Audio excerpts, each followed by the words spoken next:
Yes next concept మనము ఇక్కడ ఏంది సరళ హరాత్మక చలనం సరళ హరాత్మక చలనం సరళ హరాత్మక చలనం ఎస్ నేను గత క్లాస్లో చెప్పాను ఎస్ మెకానిక్స్ యాంత్రిక శాస్త్రాన్ని ముఖ్యంగా 3 రకాలుగా డివైడ్ చేసుకోవచ్చని రేఖీయ చలనం భ్రమణ చలనం మూడవది సరళ హరాత్మక చలనం ఇప్పటి వరకు రేఖీయ చలనాన్ని భ్రమణ చలనాన్ని క్లియర్గా డిస్కస్ చేసుకోవడం అనేది జరిగింది నెక్స్ట్ వచ్చేసింది ఏంది సరళ హరాత్మక చలనం మరి సరళ హరాత్మక చలనం అంటే ఏంటి దీనికంటే ముందు ఫర్ ఎగ్జాంపుల్ ఒక వస్తువు పాయింట్ ఏ పాయింట్ బి ఏ నుండి బికు బి నుండి ఏకు ఏ నుండి బికు బి నుండి ఏకు సమాన కాలాలలో సమాన దూరాలు ప్రయాణిస్తే దానిని ఏమంటాం ఆవర్తన చలనం అంటాం ఏమంటాం ఆవర్తన చలనం అంటాం ఎస్ మోస్ట్ ఇంపార్టెంట్ ఏమంటున్నా పాయింట్ ఏ నుంచి పాయింట్ బికు పాయింట్ బి నుంచి పాయింట్ ఏకు సమాన కాలాలలో సమాన దూరాలు ప్రయాణిస్తే దాన్ని మనం ఏమనాలి ఆవర్తన చలనం అనాలి ఏమనాలి ఆవర్తన చలనం అనాలి ఎస్ అదేవిధంగా ఒక బిందువును ఆధారంగా చేసుకొని ఫర్ ఎగ్జాంపుల్ ఈ ఫింగర్స్ అనేవి ఒక పాయింట్ బిందువు అనుకుందాం బిందువును ఆధారంగా చేసుకొని ముందుకు వెనకకు కదిలిన ఒక బిందువును ఆధారంగా చేసుకొని ముందుకు వెనకకు కదిలిన ఎటువైపు ముందుకు వెనకకు కదిలిన ఎస్ ఇప్పుడు చూద్దాం ముందుకు వెనకకు కదిలిన లేదు పైకి కిందికి కదిలిన ఎస్ ముందుకు వెనకకు పైకి కిందికి కదిలిన ఏ చలనంలో ఉన్నట్లు సరళ హరాత్మక చలనంలో ఉన్నట్లే ఒక బిందువును ఆధారంగా చేసుకొని ఆ వస్తువు ముందుకు కావచ్చు వెనకకు కావచ్చు పైకి కావచ్చు కిందికి కావచ్చు కుడి కావచ్చు ఎడమ కావచ్చు ఈ విధంగా కదిలితే అది ఏ చలనంలో ఉన్నట్లు సరళ హరాత్మక చలనం సింపుల్ హార్మోనిక్ మోషన్లో ఉన్నట్లు ఏ ఒక బిందువును ఆధారంగా చేసుకొని పైకి కిందికి కావచ్చు ముందుకు వెనకకు కావచ్చు కుడి ఎడమ కావచ్చు ఈ విధంగా కదిలితే దానిని ఏ చలనం అనాలి సరళ హరాత్మక చలనం అనాలి సింపుల్గా కుట్టు మిషన్లోని సూది కిందికి మీదికి కదులుతూ ఉంటుంది ఎగ్జాంపుల్ కుట్టు మిషన్లోని సూది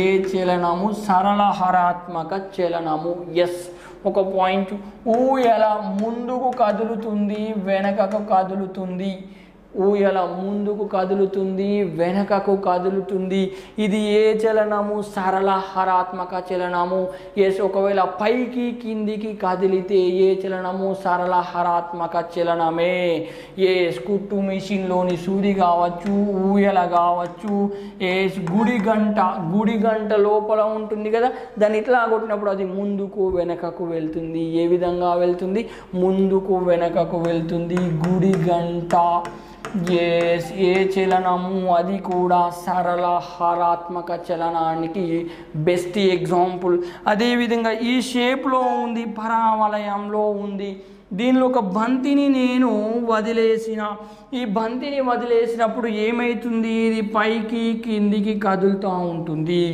ఎస్ ఇది పైకి కిందికి కదులుతూ ఉంటుంది ఇది ఏ చలనంలో ఉంది సరళ హరాత్మక చలనంలోనే ఉంది ఏ చలనంలో ఉంది సరళ హరాత్మక చలనంలోనే ఉంది ఈ విషయాన్ని కూడా గుర్తుపెట్టుకోవాలి అదేవిధంగా యూ షేప్లో ఉన్న ఒక గొట్టాన్ని తీసుకుందాం ఫర్ ఎగ్జాంపుల్ యూ షేప్లో ఉన్న గొట్టాన్ని తీసుకొని దీనిలో మనం ఏం నింపుదాం నీటిని అనేది నింపుదాం ఈ నీటిని నింపినప్పుడు ఈ నీటి యొక్క కదలిక ఏమవుతుంది ఎస్ పైకి కిందికి కదులుతూ ఉంటుంది ఇలాంటి చలనాన్ని మనం ఏమంటాం ఏమంటున్నాం? సరళ హరాత్మక చలనం అంటున్నాం. నేను ఇక్కడ ఇచ్చిన ఎగ్జాంపుల్సే కావచ్చు, ఏ ఎగ్జాంపుల్ అయినా మనం తీసుకోవడానికి అవకాశం అనేది ఉంది. పైకి కిందికి ముందు వెనక ఎడమ కుడి కదిలితే అలాంటి చలనాలను మనం ఏ చలనం అనాలి? సరళ హరాత్మక చలనంగా చెప్పవచ్చు. దేని ఆధారంగా అండి? ఒక బిందువు ఆధారంగా ఏమంటున్నా? ముందు వెనక కుడి ఎడమ పైకి కిందికి కదిలితే అది ఏ చలనం? సరళ హరాత్మక చలనం. ఇక్కడ చెప్పిన ఎగ్జాంపుల్స్తో పాటు ఏ ఎగ్జాంపుల్ అయినా ఎగ్జామినేషన్లో అడగవచ్చు. దాని కాన్సెప్ట్ని అర్థం చేసుకొని ప్రాపర్ ఆన్సర్ని మనం ఏం చేయాలి? గుర్తుపట్టాల్సిన అవసరం అనేది ఉంది. నెక్స్ట్ కాన్సెప్ట్, ఒక లిఫ్ట్ ప్రయాణ మార్గంలో వ్యక్తి ఉన్నాడు. వివిధ సిచ్యువేషన్లలో వ్యక్తి యొక్క భారం ఏ విధంగా ఉంటుందనే విషయాన్ని మనం ఇక్కడ ఒకసారి క్లియర్గా డిస్కస్ అనేది చేద్దాం. ఎస్, లిఫ్ట్ ప్రయాణ మార్గంలో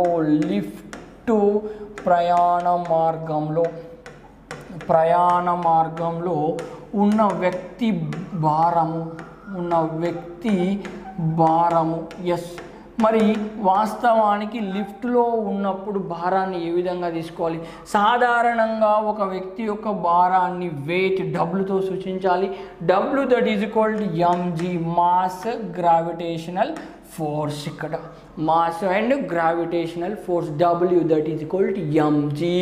ఎస్, మాస్ పైన గ్రావిటేషనల్ ఫోర్స్ పని చేస్తే దాన్ని ఏమనాలి? ద్రవ్యరాశిపై గురుత్వాకర్షణ బలం పని చేస్తే దాన్ని భారం అనాలి. మాస్ను డైరెక్ట్గా భారం అనడానికి అవకాశం లేదు. మాస్ పైన కంపల్సరీ గురుత్వాకర్షణ బలం అనేది ఏం చేయాలి? పని చేయాలి. గురుత్వాకర్షణ బలం పని చేసినప్పుడు మాత్రమే దాని యొక్క భారంగా మనం కన్సిడరేషన్ అనేది చేయొచ్చు. మరి లిఫ్ట్లో ఉన్నప్పుడు ఏ విధంగా తీసుకోవాలి? W that is equal to mg plus are minus a. mg plus are minus a. W that is equal to mg plus are minus a. ఈ విధంగా రాసుకోవాలి దీన్ని. W that is equal to mg plus are minus ఏగా మనం తీసుకునే అవకాశం అనేది ఉంటుంది. ప్లస్ మైనస్ ఎప్పుడు తీసుకోవాలి? లిఫ్ట్ పైకి వెళ్తే ప్లస్ తీసుకోవాలి. ఎస్, లిఫ్ట్ కిందికి వస్తే మైనస్ తీసుకోవాలి. లిఫ్ట్ కిందికి వస్తే ఏం తీసుకోవాలి? మైనస్ తీసుకోవాలి. ఈ సిచ్యువేషన్ మనం గుర్తుపెట్టుకోవాలి. ఎస్, కేస్ 1 చూద్దాం. కేస్ 1 లిఫ్ట్ నిశ్చల స్థితిలో ఉంది లేదా లిఫ్ట్ సమవేగంతో ప్రయాణిస్తుంది. లిఫ్ట్ నిశ్చల స్థితిలో ఉంది లేదంటే సమవేగంతో ప్రయాణిస్తుంది. మరి అలాంటి సమయంలో వ్యక్తి యొక్క భారము ఏ విధంగా ఉంటుంది? మరి నిశ్చల స్థితిలో ఉన్నప్పుడు A0, త్వరణం 0. సమవేగంలో వెళ్ళినప్పుడు కూడా త్వరణం 0, యాక్సిలరేషన్ ఈజ్ 0. అప్పుడు ఏమవుతుంది? W that is equal to mg plus are minus 0. So W that is equal to mg అంటే భారం మారదు. భారం అనేది మారదు. భారం అంతే ఉంటుంది. భారం మారడానికి ఛాన్సెస్ లేవు. ఈ పాయింట్ని మనం క్లియర్ గుర్తుపెట్టుకోవాలి. లిఫ్ట్ నిశ్చల స్థితిలో ఉన్నా కానీ లిఫ్ట్ సమవేగంతో ప్రయాణిస్తున్నా కానీ వ్యక్తి యొక్క భారం అనేది మారదు. ఎస్, కేస్ 2 ఏం తెలుపుతుంది? కేస్ 2 దేని గురించి? లిఫ్ట్ పైకి వెళ్ళినప్పుడు లిఫ్ట్ పైకి వెళితే అప్పుడు త్వరణం ఏ విధంగా తీసుకోవాలా? ప్లస్ త్వరణాన్ని కలపాలి. That's mean W that is equal to mg plus a అనేది అవుతుంది. ఎస్, ఈ గురుత్వాకర్షణ బలానికి త్వరణాన్ని కలిపిన యాక్సిలరేషన్ని మనం కలపడం అనేది జరిగింది. ఈ యాక్సిలరేషన్ని కలపడం వల్ల వ్యక్తి భారం ఏమవుతుంది? వ్యక్తి భారము పెరుగును. సెకండ్ కేసులో భారం పెరుగును. లిఫ్ట్ పై భాగంలోకి వెళితే త్వరణాన్ని మనం యాడ్ చేస్తున్నాం కావున వ్యక్తి భారం పెరిగినట్లుగా ఉంటుంది. నీవెప్పుడైనా లిఫ్ట్లో ప్రయాణిస్తే నీ భారం ఏమవుతుంది? నీ భారం పెరుగుతుంది నాయన. ఎస్, కేస్ 3 కేస్ 3 ఏంది, లిఫ్ట్లో కిందికి వస్తే ఎస్ కేస్ 3 లిఫ్ట్ కిందికి వస్తే ఏమవుతుంది, W that is equal to mg minus a త్వరణాన్ని తగ్గించాలి. ఆల్రెడీ మనం బిగినింగ్లోనే డిస్కస్ చేసాం ఏంటి కిందికి వస్తే మైనస్ తీసుకోవాలని. ఎస్ ఇప్పుడు త్వరణాన్ని మైనస్ చేస్తే వ్యక్తి భారం ఏమవుతుంది, భారం తగ్గిపోతుంది. ఎస్ భారం తగ్గును. కేస్ 1 నిశ్చల స్థితి సమవేగమైతే భారం మారదు. ఎస్ కేస్ 2 లిఫ్ట్ పైకి వెళ్తే భారం పెరుగుతుంది. కేస్ 3 లిఫ్ట్ కిందికి వస్తే భారం అనేది తగ్గుతుంది. భారం ఏమవుతుంది, తగ్గుతుంది. ఎస్ దాంతోపాటు కేస్ 4 ఒకవేళ కేస్ 4 ఏమవుతుంది, లిఫ్ట్ తాడు తెగిపోతే ఏమవుతుంది, లిఫ్ట్ ప్రయాణ మార్గంలో తాళ్ళు తెగిపోయాయి. తాడు తెగిపోతే ఏమవుతుంది, లిఫ్ట్ తాడు తెగిపోతే ఏమవుతుంది. ఎస్ లిఫ్ట్ యొక్క తాడు తెగిపోతే ఏమవుతుంది అనేది క్వశ్చన్. లిఫ్ట్ తాడు తెగిపోతే లిఫ్ట్ కిందికి పడిపోతుంది, కానీ లిఫ్ట్ త్వరణం గురుత్వ త్వరణానికి సమానంగా ఉంటుంది. లిఫ్ట్ త్వరణం గురుత్వ త్వరణానికి సమానంగా ఉంటుంది. G ఈక్వల్స్ టు A అనేది అవుతుంది. అప్పుడు మనం ఏం రాసుకోవచ్చు, W that is equal to mg minus A అది తీసుకోవచ్చు. W that is equal to m into 0 అవుతుంది. ఎస్ గురుత్వ త్వరణం మరియు లిఫ్ట్ త్వరణం రెండు సమానం అవుతాయి. అప్పుడు ఇది 0 అవుతుంది. అప్పుడు ఏమైపోతుంది, శూన్యము. Something into 0 0. ఎస్ భారం కోల్పోయినట్లు ఉంటుంది. భారం కోల్పోవును. ఒకవేళ లిఫ్ట్ తాళ్ళు తెగిపోతే వ్యక్తి భారం ఏమవుతుంది, ఎగ్జామ్లో డైరెక్ట్ అడగచ్చు.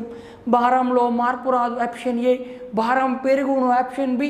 భారం తగ్గును, ఆప్షన్ సి. ఎస్ భారంలో మార్పు రాదు లేదా భారాన్ని కోల్పోవును, ఆప్షన్ డి. భారాన్ని కోల్పోవును. కరెక్ట్ ఆన్సర్ ఏది, ఆప్షన్ డి. భారాన్ని కోల్పోయినట్టుగా ఉంటుంది, భారం లేనట్టుగానే ఉంటుంది. ఎస్ కేస్ 5 మరి కేస్ 5 ఏం తెలుపుతుంది, ఎస్ లిఫ్ట్ త్వరణం గురుత్వ త్వరణం కంటే ఎక్కువైతే, లిఫ్ట్ త్వరణం G కంటే ఎక్కువైతే ఎస్ లిఫ్ట్ త్వరణం G కంటే ఎక్కువైతే ఏమవుతుంది, అప్పుడు ఏంది, G is greater than A. As lift త్వరణం G కంటే ఎక్కువైతే as A is greater than 0.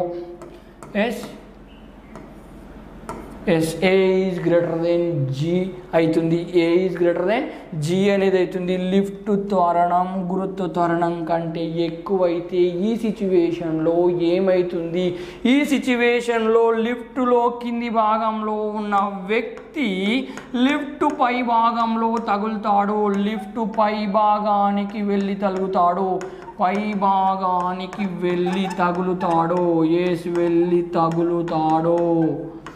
Yes ఈ పాయింట్ మనం క్లియర్గా గుర్తుపెట్టుకోవాలి. ఏమంటున్నా నేను, లిఫ్ట్ త్వరణం అనేది గురుత్వ త్వరణం కంటే ఎక్కువైతే ఏమవుతుంది, లిఫ్ట్ త్వరణం అనేది గురుత్వ త్వరణం కంటే ఎక్కువైతే లిఫ్ట్లో కింది భాగంలో ఉన్న వ్యక్తి వెళ్ళి పై భాగానికి తగులుకుంటాడు. ఎస్ పై భాగంలోకి తగులుకుంటాడు. ఇది కేస్ 5. ఈ 5 కేసుల నుంచి ఒక కేసు ఎగ్జామినేషన్ రావడానికి అవకాశం ఉంది. ఫస్ట్ కేసు, నిశ్చల స్థితిలో ఉన్న సమవేగంలో ఉన్న భారంలో మార్పు రాదు. లిఫ్ట్ పైకి వెళ్తే భారం పెరుగును, లిఫ్ట్ కిందికి వస్తే భారం తగ్గును. లిఫ్ట్ తాళ్ళు తెగిపోతే శూన్యం, భారం లేనట్టే ఫీల్ అవుతాడు. ఎస్ లిఫ్ట్ కేస్ 5 జరిగితే ఏమవుతుంది అంటే ఏంటి, లిఫ్ట్ త్వరణం గురుత్వ త్వరణం కంటే ఎక్కువైతే ఏమవుతుంది, లిఫ్ట్లో కింద ఉన్న వ్యక్తి పైకి వెళ్ళి లిఫ్ట్ పై భాగానికి తగులుతాడు. ఇది కేస్ 5. దీని నుంచి కంపల్సరీ ఒక క్వశ్చన్ అడగడానికి అవకాశం ఉన్న కాన్సెప్ట్ అండి.